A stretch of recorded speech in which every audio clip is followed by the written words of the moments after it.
Wolf Unleashed by Jessica Meets. Prologue. The battered cardboard betrayed the age of the box, far older than the others Crystal had brought from her dad's house. She knew at once what was inside, her stomach clenching with anticipation and guilt before she even saw the name Danny scrawled across the side. She'd kept everything. Her parents had advised her to move on, her therapist too, but Crystal hadn't been able to throw anything away. She ought to focus on unpacking more practical things, but the box drew her in. She peeled back the tape with shaking hands and raised the flaps. Inside, the papers were jumbled together. She lifted them out one at a time, studying each in turn. There were newspaper articles, starting with the one from the tabloid, which talked about the dangerous rogue werewolves prowling the countryside, and the incompetence of the National Werewolf Registry that had led to an 18-year-old boy being bitten. Additional articles came next, some which repeated the story in less inflammatory terms, and others describing the efforts of the registry in hunting for the escaped werewolf. Crystal had even kept a letter to the editor, in which a woman had declared that all werewolves should be put down for the good of the children. In the months after the incident, Crystal had trawled through every newspaper and news site she could find, searching for updates. The story had petered out after a few weeks, and nowhere had ever reported the werewolf being recaptured. No one had mentioned anything about Danny, except for him being the boy bitten by an infectious werewolf. She placed her clippings on the floor beside her, smoothing the crumpled paper. She returned to the box, pulling out her copy of the letter Danny's dad had been sent by the registry. The official notification that Danny was no longer human and declaring him legally dead. Danny's old school photo was in there too, though Crystal couldn't remember why she'd added that to the collection. No one had ever told her what happened to Danny after he'd been bitten. The registry had been sparse with their information, even to Danny's official family. Crystal thought of Danny as her brother, but with no paperwork tying their parents together, the registry had refused to share anything with her. She only had the notes and clippings she'd managed to gather hidden in this box. The question that haunted her nightmares had never been given an answer. Where was Danny now? Crystal stared at the collection for several minutes, and then went to the living room. Leaning against the wall, behind a box labelled MISC, was the corkboard she sometimes used for mind-mapping her research projects. Taking it through to the study, she hung it up, and started with the photograph. Danny's bright smile looked at her from the middle of the board. She worked around it with the rest of her materials, grouping things together to give order to her bundle of guilt-soaked pages. She pinned up some articles and correspondence, but tucked others away in a cardboard folder. They were useful for reference, but not significant enough to warrant a place on the board. To prove to her dad that she was moving on and recovering from the grief and trauma, she had put all this away. But she had her own space now. She could use it to return to the moment that had haunted her nightmares for so long. Her dad wasn't there to look concerned and serious. Crystal pulled the last few items from the box and saw the pamphlet. Immediately after Danny's bite, she'd picked it up from the National Werewolf Registry. She'd tried to persuade her dad to go to the local facility and buy Danny, but he'd bought the registry's standard line instead, the one that said that werewolves weren't the same as humans they'd been, and she would be better off thinking of Danny as dead. Everyone told her that. Werewolves weren't human. They were animals, barely in control at the best of times. But everything about Danny had been kind and gentle. He had been her friend, her brother, and they never even let her see him afterwards. How could she accept that he was gone forever, without having a chance to see him? She was just expected to believe it. She stared at the pamphlet, opening it up, and reading the text she hadn't looked at in 3 years. The procedures involved in purchasing a first werewolf. Crystal didn't pin this up on the board. Instead, she looked for the box that held her computer. She would have to do some research first. It wasn't like Danny would be waiting around for her to buy him. Perhaps she could find out more if she could get into one of the registry facilities. Maybe someone inside would recognize Danny and know what had happened to him after he'd been turned into a werewolf. They could tell her what he was truly like now, whether the guy she'd known really was erased. She wondered about the inheritance money from Aunt Ivy. Would it be enough? That was assuming she could find Danny to buy him. Even if she couldn't, maybe one of the other werewolves had seen him if they'd been there at the same time. They might know where he'd ended up. She wasn't sure she'd be able to talk to the werewolves inside the registry facility with all the staff looking on. Then again, if she were an owner, she'd have all the time in the world to ask questions. The idea lodged firmly in Crystal's mind. She already knew she had to try. She'd spent too long living with the shadow of guilt over what had happened to Danny. Now it was time to find some answers.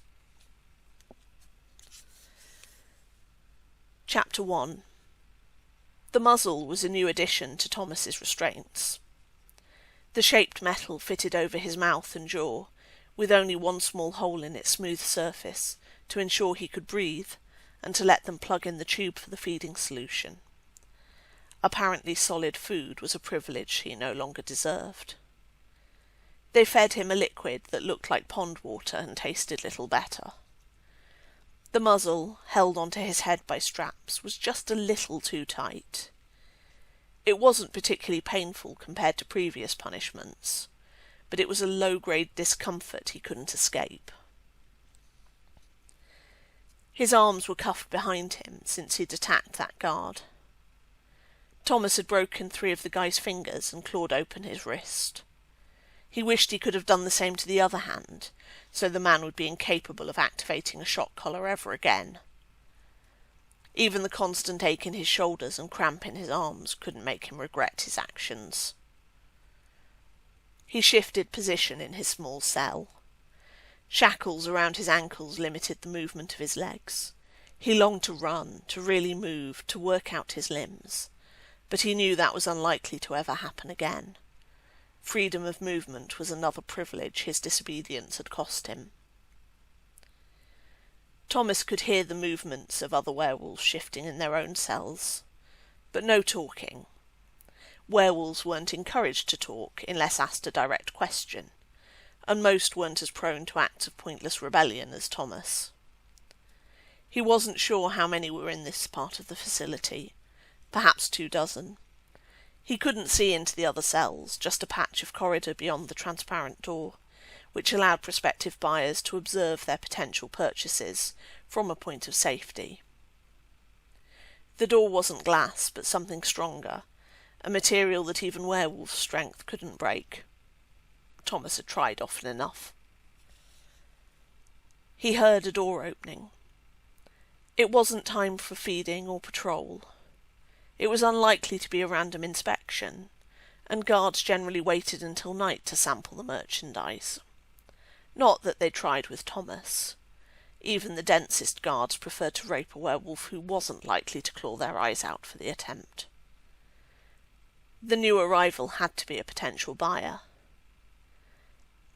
Sure enough, he heard the familiar voice of one of the tenders, explaining the merits of this werewolf or that, pointing out features to the prospective customer. This one was strong, useful for practical work. That one was attractive, the perfect physique for impressing at functions.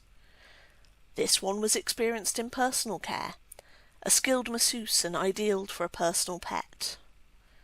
The customer just made non-committal noises in response to the sales pitch as they moved along the corridor. The woman came into view through the door to Thomas's cell. She looked young to be making a purchase, barely old enough for it to be legal. She was probably even younger than Thomas. Her clothes weren't the well-tailored style worn by rich kids whose parents decided their darlings needed a new pet.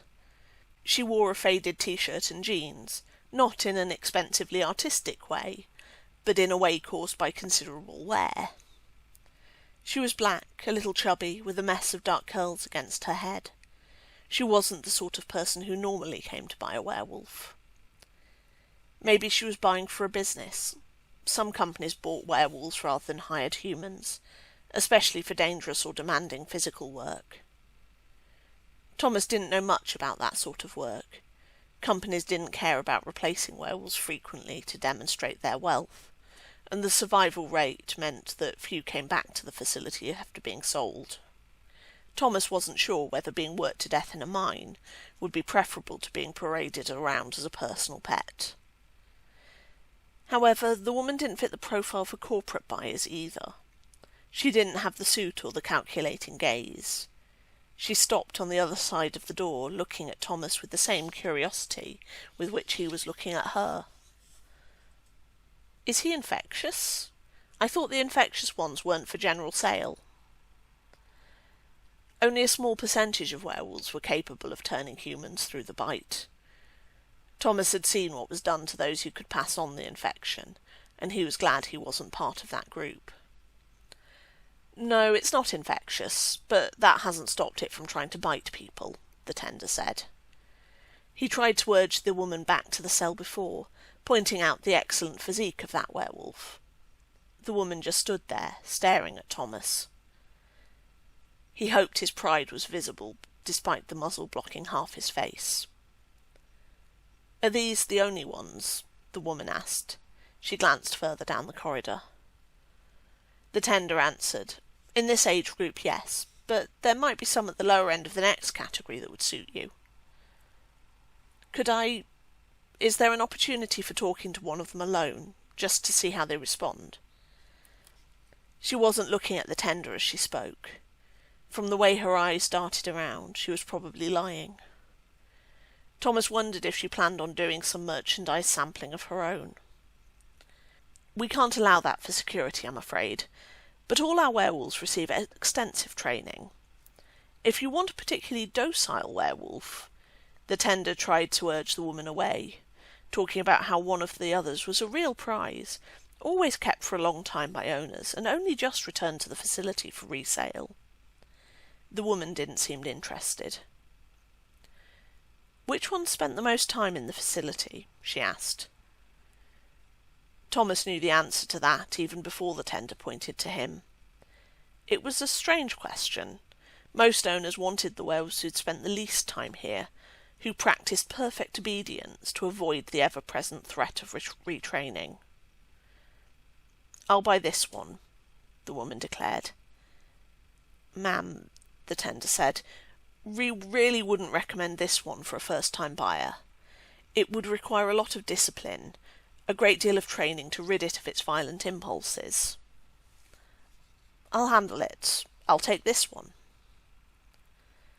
"If you want the experience of training a werewolf, there are others I would suggest that would be more suitable." The woman dragged her eyes away from Thomas to look at the tender. Thomas wondered what she was after. Why pick the most problematic of werewolves? The only answer that occurred to him did not bode well for his future. The only owners he'd experienced who liked rebellion were the sort who relished an excuse to inflict pain, like Amelia. "You've made a sale," the woman said. "Process it. I need you to understand that you will be legally responsible for this werewolf. If it harms you or anyone else, or damages any property, you will be the one liable." "Yes, I know that. I've read the pamphlets. I've taken the damn online assessment. Now will you stop patronising me and do your job?" The tender looked like he might argue, but he simply forced a smile and said, "Very well. In that case, Miss Baker, if you'll come to my office we can sort out the paperwork."